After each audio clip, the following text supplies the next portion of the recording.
You won't co-sign your own grandson's loan? Then don't expect to stay here for long. That's what my daughter said to me, standing in the middle of the kitchen with a spatula in one hand and her voice sharp like vinegar. I didn't say anything right away. Not because I didn't know what to say, but because, at 76, I've learned that some silences carry more weight than arguments. I was holding the dish towel, still warm from drying plates. Zach had just left the room, his sneakers squeaking against the laminate as he stormed off. The air still held the residue of his words, quick and impatient. It's just a formality, Grandma. I've got a job. I'm not asking for money. But it wasn't just a formality. I'd been to that bank branch before. I knew what it meant to co-sign a loan for a 20-year-old who barely kept his checking account in the black. I raised him better, Lydia muttered, shoving the pan into the sink, water splashing. You know that boy needs a car for work. He's trying, but I guess trying's not enough for you.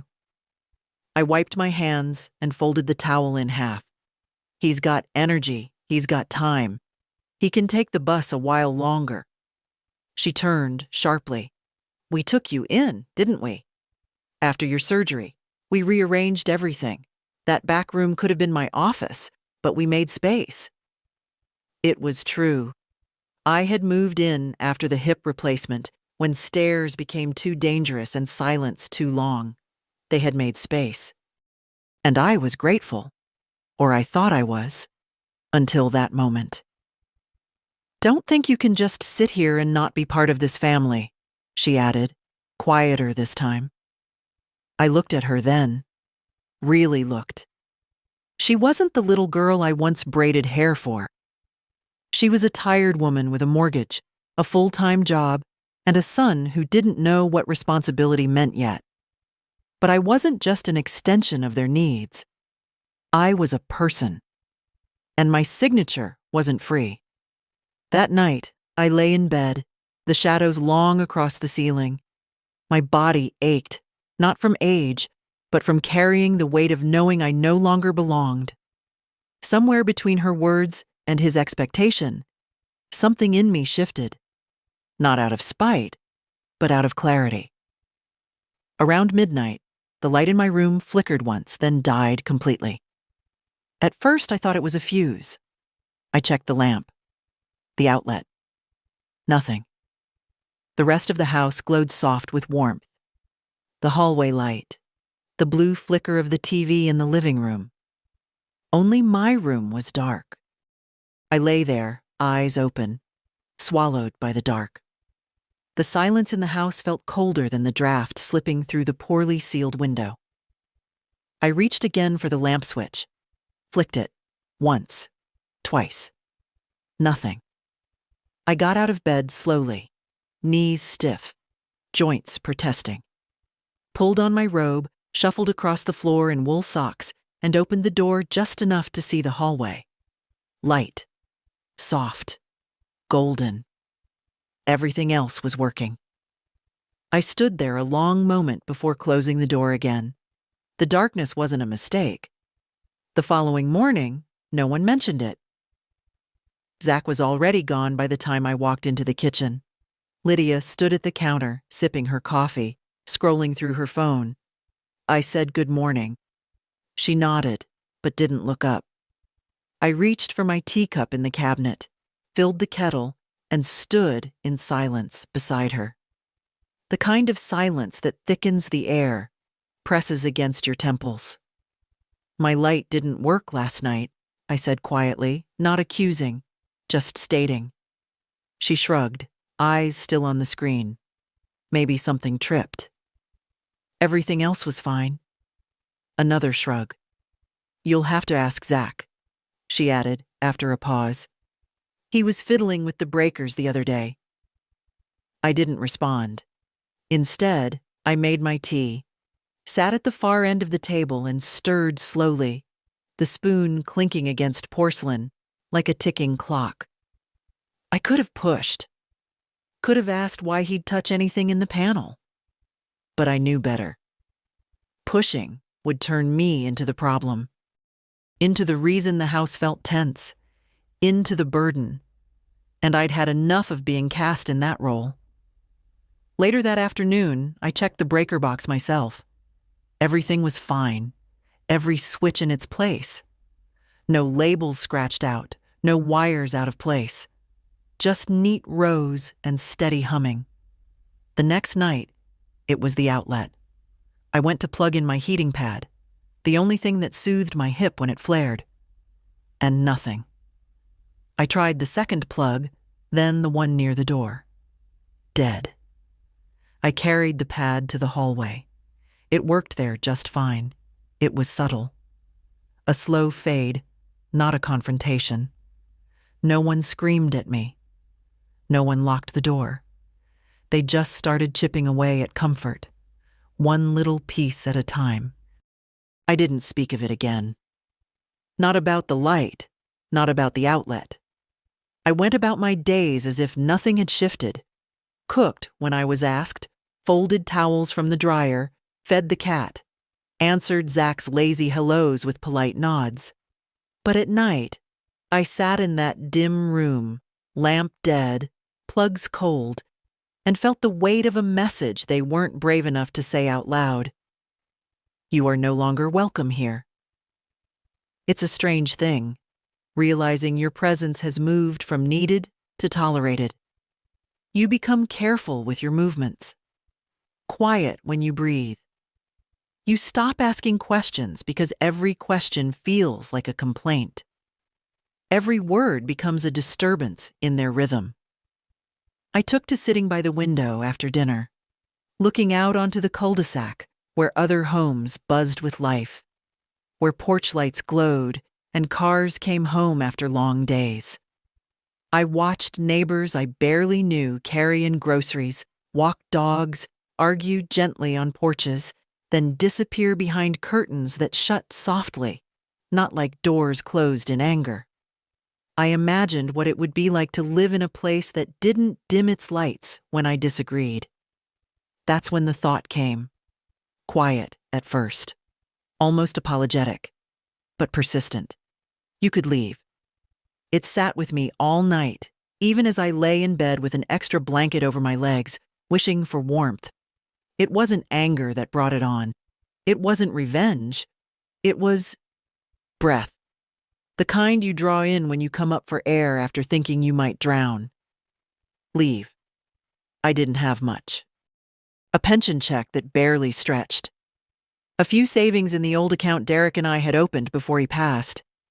But I had enough for something small, something quiet, something mine.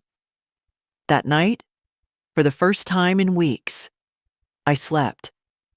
Not long, and not deeply, but without waking from the creak of someone else's footsteps or the flick of a light being turned off.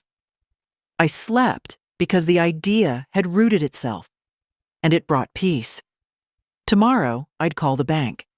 Not to beg for a loan, not to ask for approval, just to ask how much of my life was still mine to decide.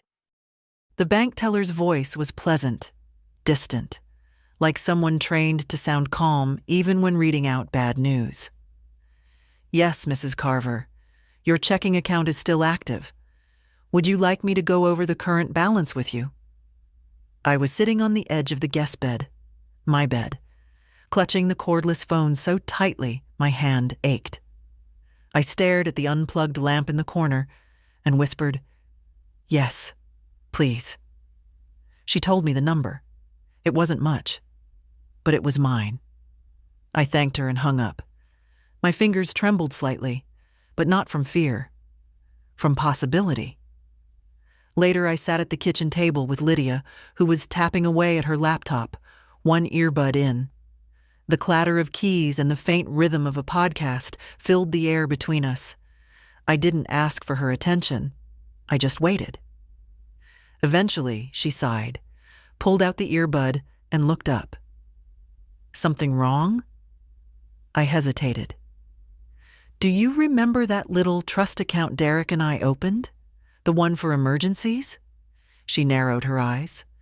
The one you said you weren't touching? Yes, I might use it. Her fingers hovered above the keyboard. What for? I haven't decided yet, I said softly, stirring my tea.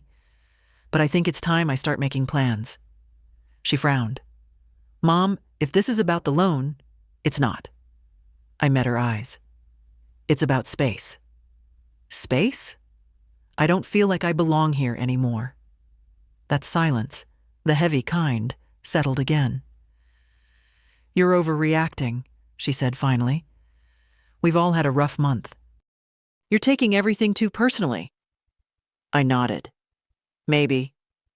But I knew better. The rest of the week passed with brittle civility.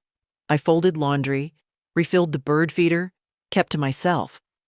Zach didn't speak to me at all, except once, when he asked if I'd seen his car keys. I hadn't. He muttered something under his breath as he walked off. I let it pass. On Friday morning, I walked 3 blocks to the library, sat at a computer station near the window, and opened the listings. Apartments for rent, studios, senior communities, anything under 1,000. Most of what I found was either too far or too worn down to trust. But one listing caught my eye. A small 1-bedroom on Linwood Avenue. It had a porch and a shared garden. No stairs. Utilities included. I printed it out, folded it carefully, and slipped it into my purse like it was something sacred. Back home, I laid the paper on the nightstand beside the unplugged lamp. That evening, as I chopped onions for dinner, Lydia hovered nearby, sipping wine. The kitchen smelled of garlic and something sweet simmering in the pot. You know, she said lightly, I talked to Zach. He's still really upset. I kept chopping. He just feels rejected, I guess. By you. I nodded. He'll get over it. She didn't answer right away. Then she said, well, maybe he wouldn't feel that way if you hadn't been so quick to shut him down. I put down the knife. I didn't shut him down, I said, calmly. I protected myself. She rolled her eyes. He's family. Isn't that what family's for? To sign for loans they can't afford? To sit quietly while their room goes dark at night? I met her gaze. Is that your version of family? The words hung in the air between us. She didn't respond. She picked up her wine glass and walked away. That night, I called the number from the listing. A kind woman named Nadine answered. Said the place was still available. Said I could come see it Monday morning. I thanked her, heart hammering. My voice sounded small, even to me. When I hung up, I looked around the room. My room. The dresser I'd polished. The curtains I'd hemmed to block the summer heat. None of it was mine. I'd borrowed this space. Temporarily. Out of need. Now I needed something else. Something Lydia couldn't offer, no matter how clean the sheets or how carefully she cut my fruit. Peace. Monday would come soon, and I would go see that little house on Linwood. I didn't know yet if I'd take it, but I knew I needed to see it. I needed to know what it felt like to stand in a room and not wonder when someone would pull the plug again. I spent Saturday going through my things when no one was home. I opened the bottom drawer of the old dresser, the one Lydia said they'd eventually replace but never did, and pulled out the file folder I kept hidden under a stack of folded scarves. Inside were papers no one had looked at in years. Derek's death certificate, the deed to our first house, a dozen faded photographs, and a small cream-colored envelope marked for later. Derek's handwriting. I didn't open it. I knew what was inside. His last note, written from the hospital bed the night before he passed. I'd read it once, and it had gutted me. I didn't need to read it again. I just needed to hold it for a while. I set the folder on the bed and moved on to the closet. I didn't have much. A few cardigans, 2 good dresses, slippers, the coat with the worn cuffs I hadn't been able to part with. I took mental inventory, calculating how many boxes I'd need. Probably 4, 5 at most. It was strange. How easily I could reduce my life to a trunkload of fabric and paper. Strange, and somehow freeing. Later that evening, I sat in the backyard, bundled in a shawl, watching the sky turn violet behind the neighbors' roofs. The kitchen window was open, and I could hear Lydia on the phone. "She's been acting weird," she said. "Like she's planning something but won't say what. You know how she gets." A pause. "No, I didn't ask again about the loan. What's the point?" She made it clear. Another pause, longer this time. I imagined Zach's voice on the other end, annoyed, pacing. "She should be grateful," she added, quieter now. "We took her in. I rearranged my life. I made room." I looked down at my hands, knotted, veined, palms dry from years of dishes and garden soil. Once, they had wiped fevers from her forehead, zipped her dresses, tied her shoes. Had she forgotten? Or had I just overestimated what those things meant? I stood up slowly, knees stiff, and went back inside without a sound. The next morning, I took the early bus downtown. I wore my good shoes, the navy pair with the low heels, and packed a notepad in my purse. I wanted to look serious, like someone who still made decisions for herself. Nadine greeted me at the door of the Linwood house with a warm smile and a clipboard. She was younger than me by 20 years, maybe more, but she had kind eyes and a calm voice. The place was even smaller than I expected. A square of a living room, a narrow galley kitchen, a bedroom just big enough for a twin bed and a dresser. But it was bright. The floors were clean, the windows large. There were wind chimes on the porch and a tiny strip of grass behind the building. "This is the last available unit," Nadine said as she walked me through. "Mostly widows here. It's quiet. Safe. The landlord lives next door, so if you ever need help..." She smiled again. Not the kind of smile people give you when they're waiting for you to leave. The real kind. I nodded. "It's peaceful." And it was. I hadn't realized how noisy Lydia's house had become until I stood in this quiet, with no television humming, no doors slamming upstairs, no forced conversations behind clenched teeth. I filled out the application right there, using the pen Nadine offered. When I handed it back, she looked it over, then said, "We'll process it by the end of the week. But if all checks out, the place is yours." I thanked her, heart beating fast. She gave me a copy of the form and a small pamphlet about the community garden. "You can plant something if you like. Most of the women do." I smiled. "Maybe tomatoes or lavender." When I got back home that afternoon, no one noticed I'd been gone. Zach was in the garage tinkering with something that wouldn't work, and Lydia was out grocery shopping. I slipped back into my room, placed the lease packet into the drawer, and sat on the edge of the bed. Something had changed. Not in them, in me. For the first time in a long while, I wasn't waiting for someone to notice me. I wasn't hoping for kindness or for things to go back to how they were. I was making plans. And soon, I'd no longer be a guest in someone else's home. I'd be a woman in her own space, with her own light, her own warmth, and her own keys. Zach knocked once before pushing my door open. No, "Grandma," no, "May I come in?" Just the sound of his hand on the wood and the click of the handle. I looked up from my crossword, pencil still in hand. "Can we talk?" he asked, already stepping inside. His cologne was too strong, or maybe I'd just grown more sensitive with age.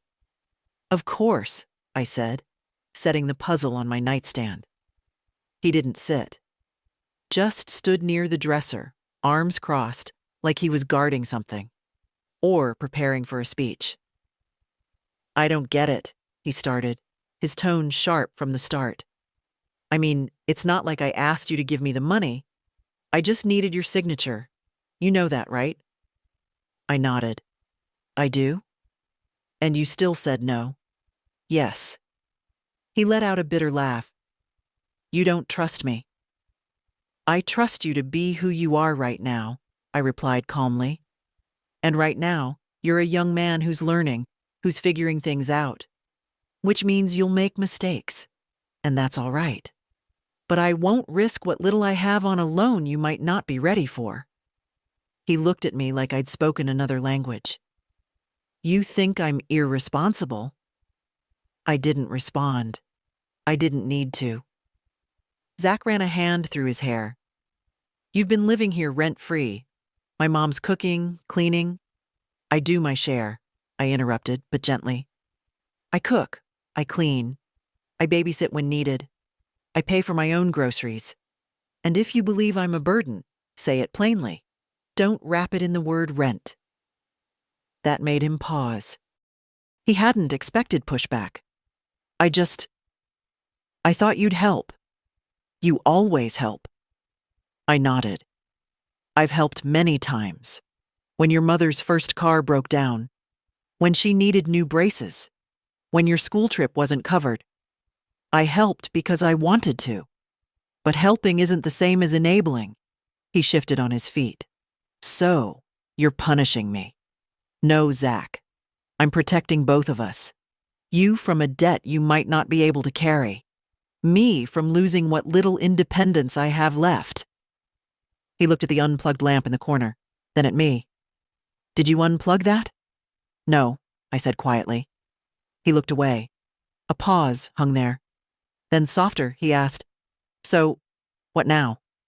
I met his eyes. Now, we go on. You make your choices. I make mine. But you don't get to guilt me into co-signing. Not with family. Not with history. He didn't reply. Just nodded slowly and left the room, closing the door with more force than necessary. I sat for a long time after that. My hand resting on the pencil. The crossword half finished. It wasn't easy. Saying no to someone you've loved since the day they were born. It takes something out of you. But it also gives something back. A piece of yourself that had been eroded by years of yes. That night, Lydia didn't speak to me during dinner. She passed the butter wordlessly, refused eye contact. Zach didn't come down at all. I cleared my own plate, rinsed it, and left the kitchen clean. In my room, I packed a box, just one, a trial run.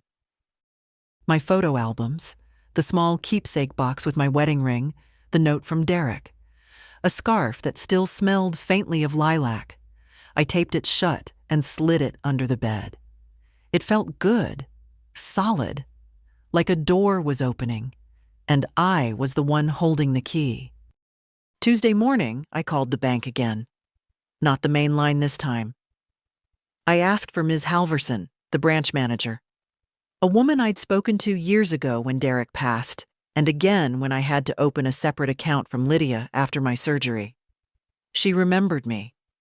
Mrs. Carver, she said warmly, how can I help you? I explained my situation carefully. Not the personal details. I didn't need sympathy, just the facts. I was preparing to rent a place on my own. I needed to understand how much I could draw from my savings account without incurring penalties. And I wanted to ask about setting up automatic payments for rent and utilities. She listened attentively, then walked me through the steps. You've been frugal, she noted. Very sensible investing. You could manage just fine for years with careful planning. Even with a modest rent? Especially with a modest rent. I thanked her, wrote everything down in a neat column in my notebook, and hung up.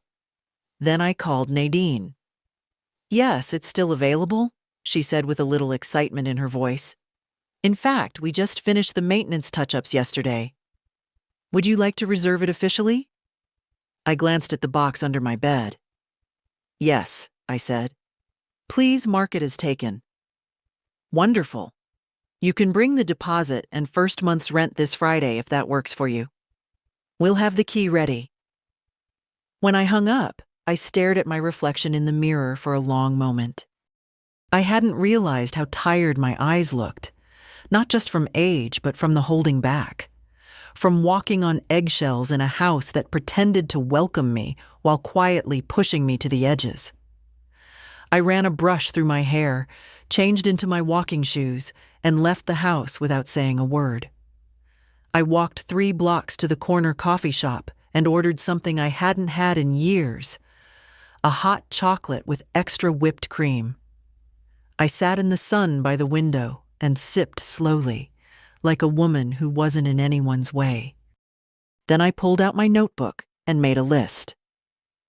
Call utility companies to transfer service, request mail forwarding, pack essentials first, inform doctor of new address. Leave a note for Lydia, or don't. That last one I left blank. Back at the house, the air was strangely still. Zach was out. Lydia was upstairs on a work call. I went straight to my room and began packing box number 2. Books, stationery, my sewing kit.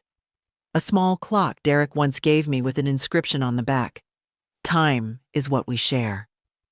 I wrapped it carefully in a dish towel. That night, Lydia knocked on my door. Not hard, just a few fingers on wood. Can we talk? She asked. I sat on the bed, a half-packed box beside me. Of course. She stepped in and looked around. Her eyes paused on the tape roll, the empty shelves, the open drawers. You're leaving, she said flatly. I nodded. Yes? When? Friday. She stood very still. Her jaw tightened, but she didn't raise her voice.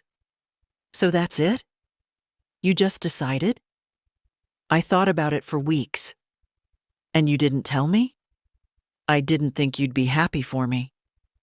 She laughed bitterly. You're twisting everything. We gave you a room when you needed one. We've tried. Yes, I said softly. You gave me a room, but not a place. She looked like she might cry, but the tears didn't come. You think you'll be happier alone? I think I'll be freer alone. That's not the same thing. A pause. And what about Zach? He's still upset. I met her eyes. He'll recover. He's young. He has time to learn that love isn't a contract. She didn't reply, just left, closing the door behind her. That night I lay awake, not from anxiety, but from relief. It was happening.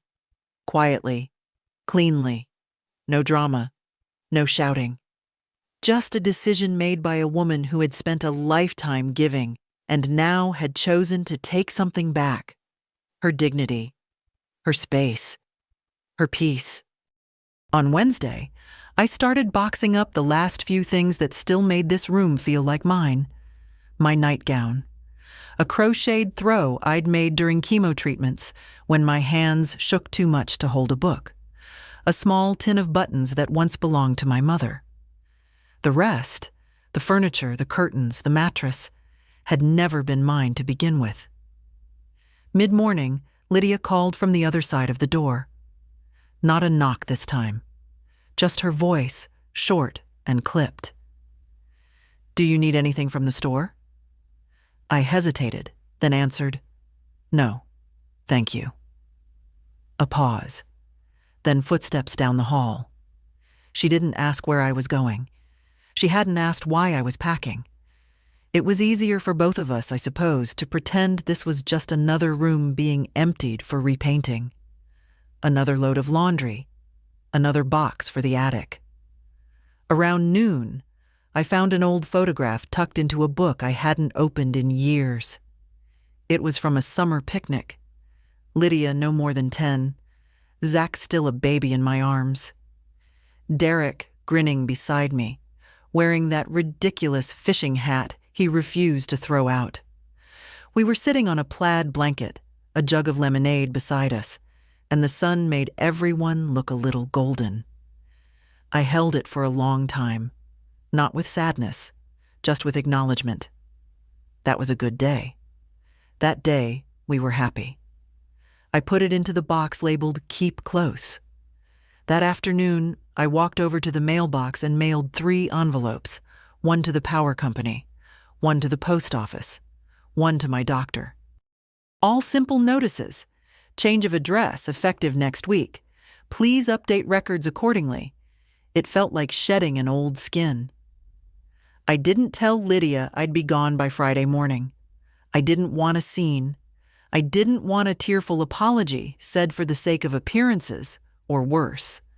A last-ditch manipulation to make me stay. The truth was, I didn't think she'd stop me. She'd probably watch me leave with the same expression she used when donating clothes to Goodwill. Conflicted, relieved, vaguely guilty. Zach didn't speak to me at all, not even in passing. I heard him come and go, keys jingling, car engine growling in the driveway, then fading into the distance. It didn't matter. I was done trying to interpret silence like it held meaning. That evening, I allowed myself something small. I wrote a grocery list for the new apartment. Not what Lydia liked. Not what Zach would eat. Just what I wanted. Oatmeal. Fresh apples. Tea, strong black. 1 small jar of strawberry preserves. Rye crackers. Milk, whole, not skim. Cocoa mix. The simple things, the quiet things.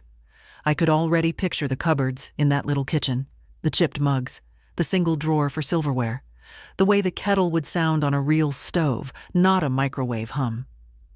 That night, I sat by the window again, not out of sadness, but ritual. The streetlight flickered, as it always did, casting that soft yellow glow on the driveway. Somewhere across the street, wind chimes tinkled gently in the breeze.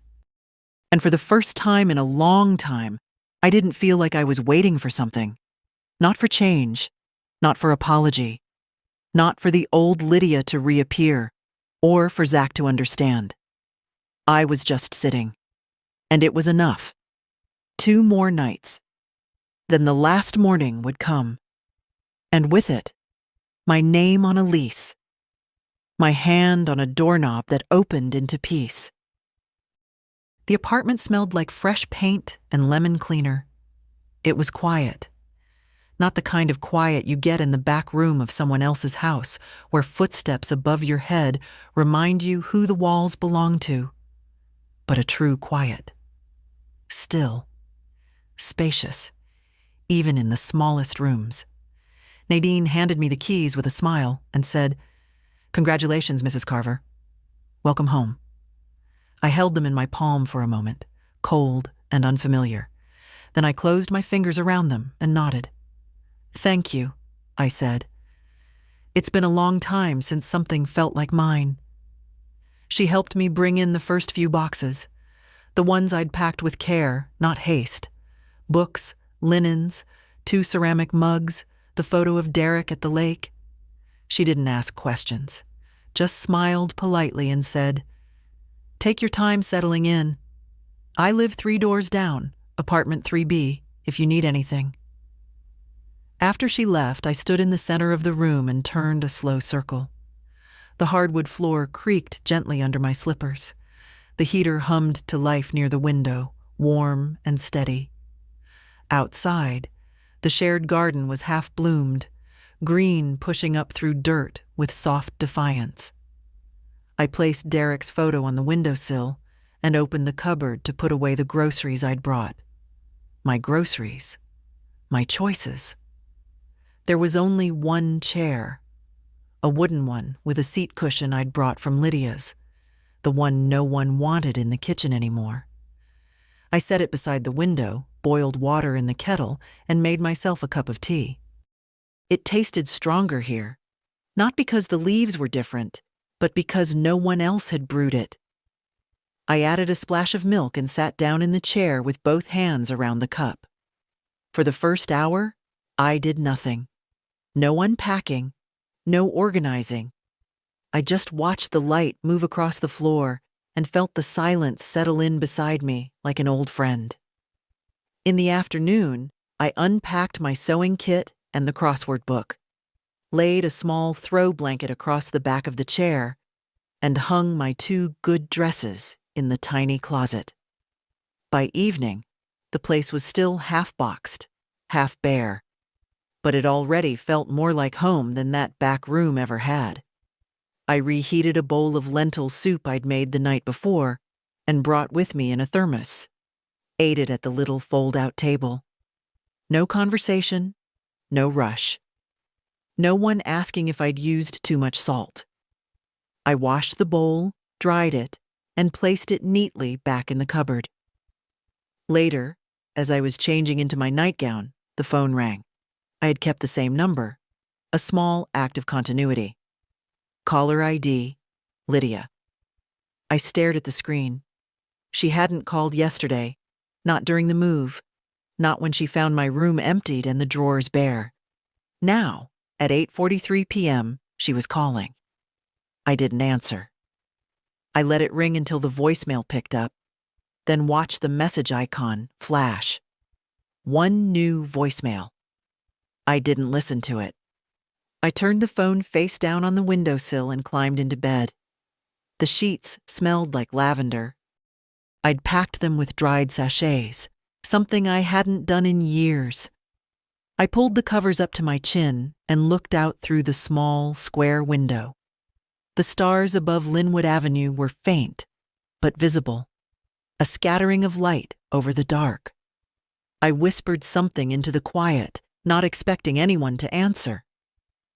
I'm here. And that was enough. The next morning, I woke up before the sun rose. Old habit. My body still thought it lived under someone else's roof, still expected the clatter of dishes, the muffled television, footsteps outside my door. But here, there was only stillness. A good stillness. I lay in bed a while, listening to the radiator tick softly, like a contented sigh. Then I got up, put on my robe, and brewed coffee. Real coffee.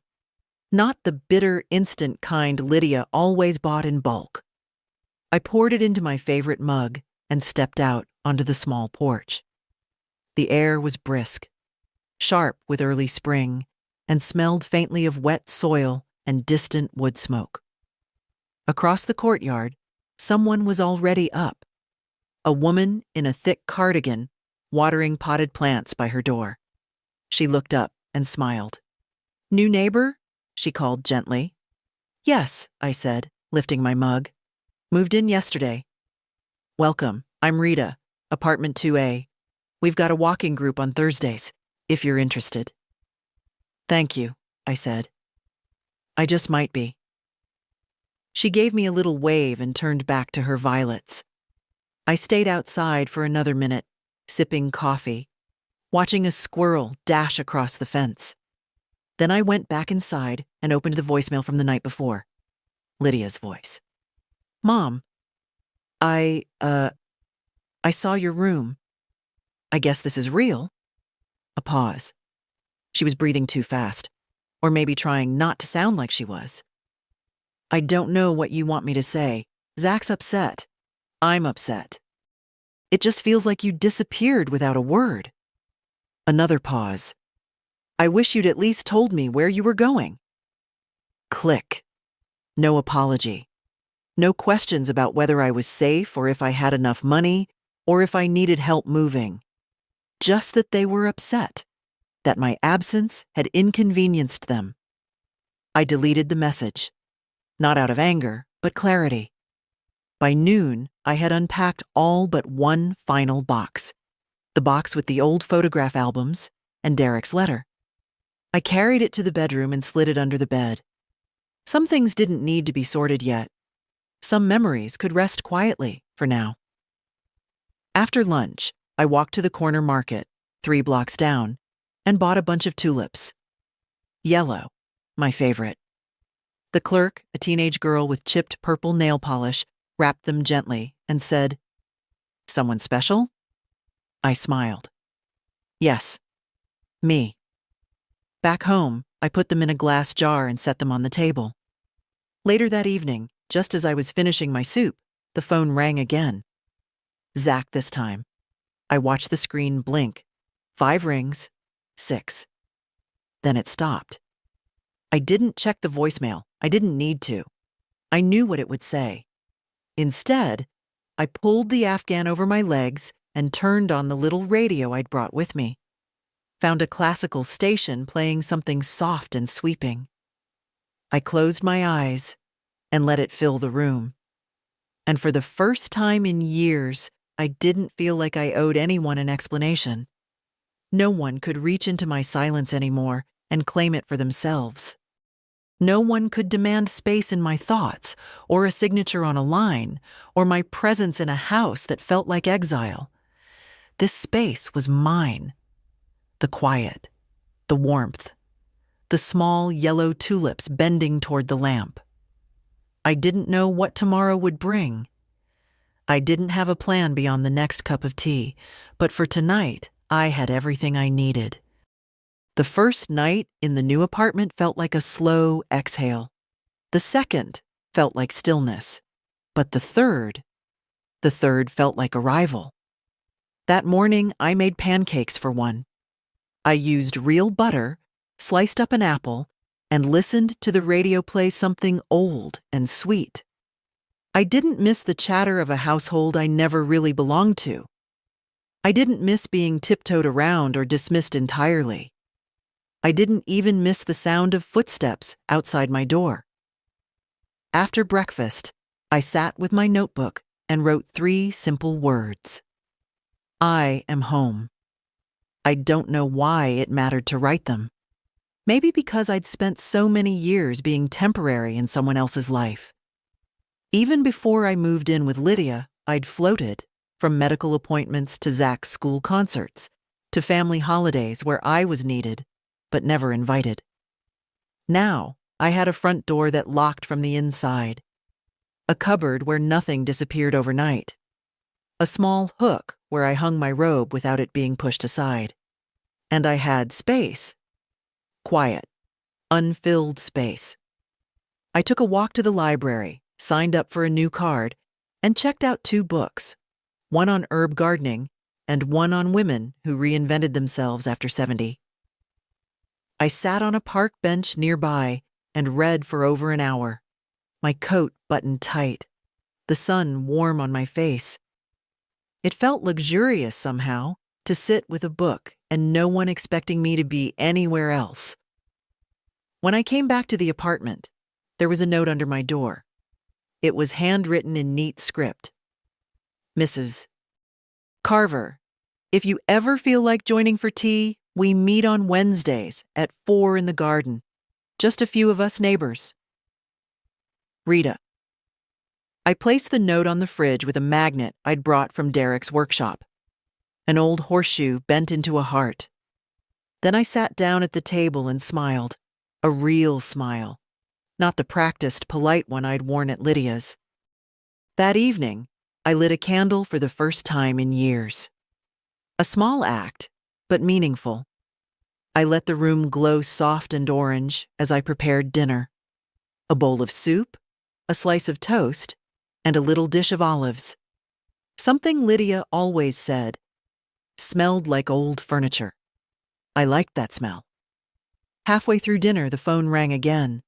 This time it was a number I didn't recognize. I answered. Grandma? Zach's voice, quieter than usual. Yes? He cleared his throat. I just wanted to know you're okay. I am, I said. I'm well. Another pause. Where are you living? A few miles from you, still in town. He hesitated. You didn't tell us. No, I agreed. Why not? Because you didn't ask, I said gently. Not really. You were angry I said no. You weren't interested in where I'd go. Only in the fact that I left. He didn't respond. I'm not saying that to punish you, I added. Just so you understand. Sometimes people leave not out of anger, but out of necessity. I didn't mean to make you feel. You didn't make me feel anything, Zach. I've been feeling that way for years. I just finally acted on it. Silence again. Then, can I see you? Not yet, I said. Soon, maybe, but not yet. Okay. His voice was so small I had to close my eyes to bear it. I'm not angry with you, I said, but I need to be here now. I need to be mine. Okay, Grandma.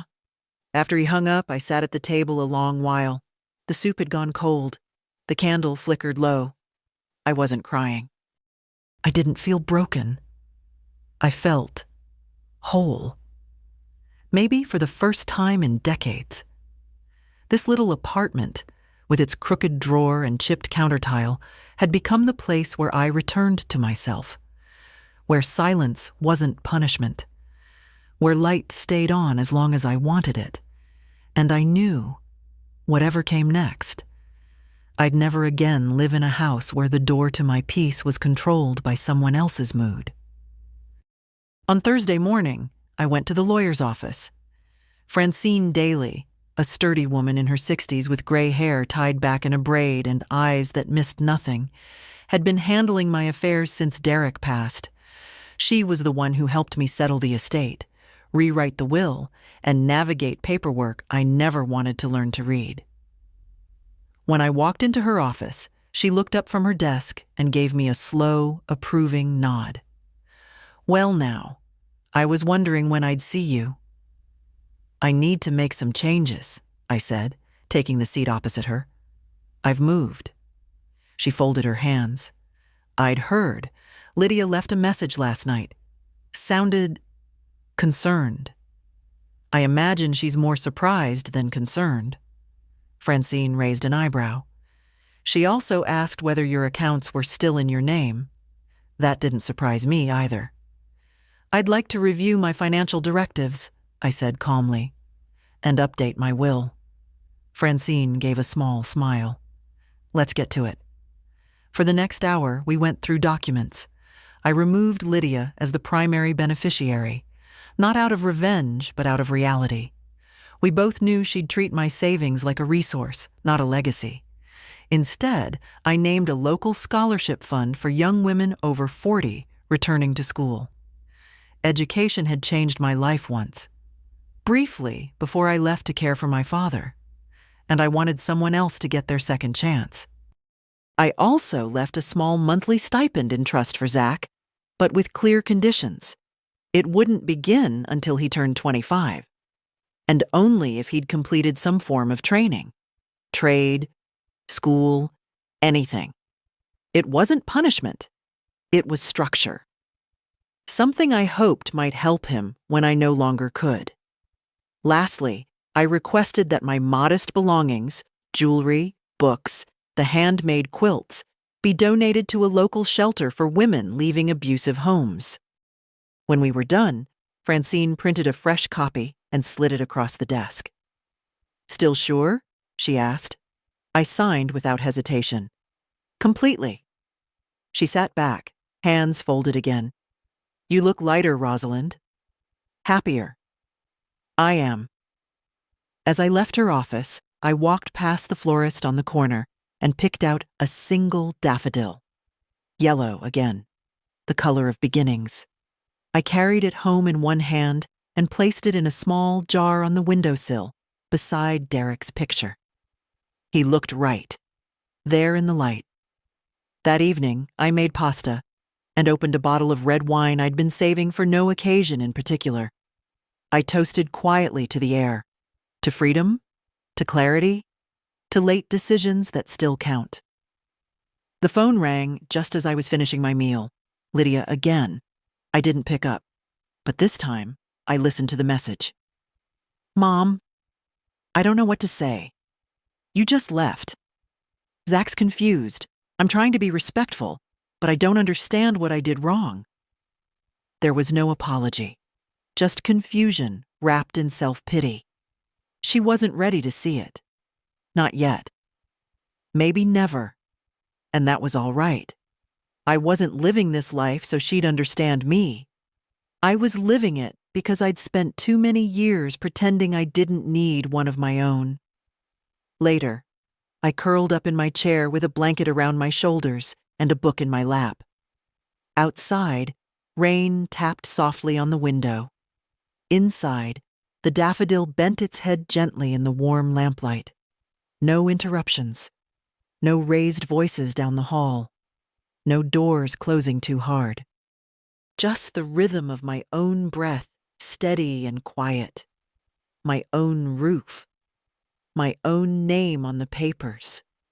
My own life. Not loud, not big, but fully mine. On Saturday afternoon, there was a knock at the door. Not a delivery, not a neighbor. It was Zach. I saw him through the peephole. His tall frame hunched slightly, a nervous shift from foot to foot. He wasn't wearing his usual confidence. His shoulders sagged, hands stuffed deep in his hoodie pocket. I opened the door. "Hi, Grandma." His voice was quiet. The last time I saw him, he'd been angry. Now, he looked like someone who'd just realized how many bridges he'd burned on a single walk. I stepped back. "You can come in, but only if you're ready to talk like an adult." He nodded. "I am." He took a few slow steps inside and looked around the small apartment, his eyes scanning the walls, the single chair by the window, the yellow tulips still hanging on days later. He didn't say anything about the size or the modesty of it. Maybe he was smart enough to know that would have been the end of the visit. "I like it here," he said finally. "I do too." I motioned to the small table. He sat. I poured us both tea. We were quiet for a while, just the soft clink of spoons in cups. Then he said, "I didn't come to ask you for anything." "That's good," I replied, gently but firmly. "I just wanted to see you. I've been thinking a lot." I nodded and waited. "You were right," he said after a moment. "About the loan, about me not being ready. I got denied anyway, even with someone else." I didn't gloat. That's not what this moment needed. "I'm sorry," he said. "Not just about the loan. About everything. About how I spoke to you. About how I acted like you owed me something." I studied him for a moment. His hands were trembling slightly. Whether from nerves or shame, I didn't know. Maybe both. "You didn't just act entitled, Zach," I said quietly. "You acted like I stopped being a person the moment I said no." He winced. "I know. I raised your mother not to need anyone. But somewhere along the way, she taught you that needing meant taking. And I let that happen. I played along." He looked at me then. Really looked. "You were always there," he said. "Every school trip, every birthday, even when Mom forgot. I guess I took that for granted." "Yes, you did." A long silence passed. It wasn't uncomfortable. It was heavy with truth. "I started a job at the repair shop on West Street," he said finally. "Not what I thought I'd be doing, but it's something." I nodded. Honest work is never the wrong choice. "I wanted you to know I'm trying." "I believe you," I said. "Trying is a good start. But trust doesn't come back overnight, Zach. You understand that, don't you?" "I do." He looked down at his tea, then added, "Mom doesn't understand. She thinks you're punishing us." "I'm not," I said. "I'm protecting myself. That's different." He gave a small, almost sheepish smile. I didn't know there was a difference until now. I reached across the table and placed my hand over his. "Zach, I don't stop loving people just because they hurt me. But I do start choosing what kind of love I can give, and what kind I no longer have to." He didn't cry, but I could see it in the way his jaw tensed, the way his eyes blinked a little too fast. Can I come again? He asked. Yes, I said, but only when you want to visit me, not when you want something. I understand. He stood, looked around once more, then hugged me. Not the rushed, obligatory kind, a real one, like the kind he used to give me when he was small and still believed I could fix everything. He didn't stay long. He didn't overreach. And when he left, I didn't feel drained. I felt hopeful. That night, I lit another candle. This one was lavender, slow burning. I curled into my chair, a blanket over my knees, and sipped warm cocoa. Outside, the street was quiet. Inside, I finally believed something I hadn't dared to feel in a long time. That leaving hadn't been the end of love. It had been the beginning of self-respect. Lydia showed up 3 days later. I hadn't invited her, hadn't expected her. I was watering the herbs I'd started on the windowsill, basil, rosemary, and a little pot of chives, when I heard the knock. Not hurried, not tentative. Just 3 short raps. I looked through the peephole. She was standing there, arms crossed, coat buttoned to the neck, her mouth set in that line I knew too well. I opened the door halfway. Lydia. Hi, Mom. She didn't smile. Can I come in? I stepped back slowly, letting her pass. She stood in the center of my little apartment, like someone inspecting a hotel room they hadn't booked. Not hostile, but not at ease. It's smaller than I expected, she said. It's enough, I replied. She turned, looked at me. Why didn't you tell me? I did. In 100 quiet ways you chose not to hear. She flinched, just barely. Zach said he came by. He did. She nodded, started walking slowly around the room, fingers grazing the edge of the table, the back of the chair. She paused at the window, at Derek's photo. I didn't think you'd actually leave, she said softly. I thought you were upset, but you'd calm down. I wasn't angry, Lydia. I was done. She looked at me, and for a moment I saw the little girl she used to be. The one who used to crawl into bed beside me during thunderstorms. The one who cried when she scraped her knee and only stopped when I kissed the bandage. You raised me to be strong, she said. But sometimes I think I took that to mean hard. Yes, I said. You did. She sat down in the chair, slowly, like it wasn't built to hold something as heavy as regret. I didn't know how to help you when you moved in, she said. I didn't know how to make space for you without losing my own. I never asked you to lose anything, I said gently. I only asked for room to breathe. She looked down at her hands. I thought I was helping. I told myself I was. But I started to resent it. I let Zach speak to you in ways he never should have. I let myself believe you owed us. I gave you years, I said. My time, my money, my patience. But the moment I stopped giving, the door started to close. I know, she whispered. And I hate that I didn't see it until you were gone. We sat in silence for a while. The heater clicked on, a soft hum against the quiet. I'm not here to ask you to come back, she said. I know better. I nodded. I just wanted to say I'm sorry. It wasn't a dramatic apology.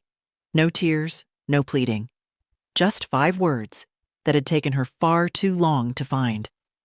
I accept that, I said, but I'm not coming back. That house stopped being mine long ago. She nodded, stood, walked to the door, then turned. Can we start over? From here?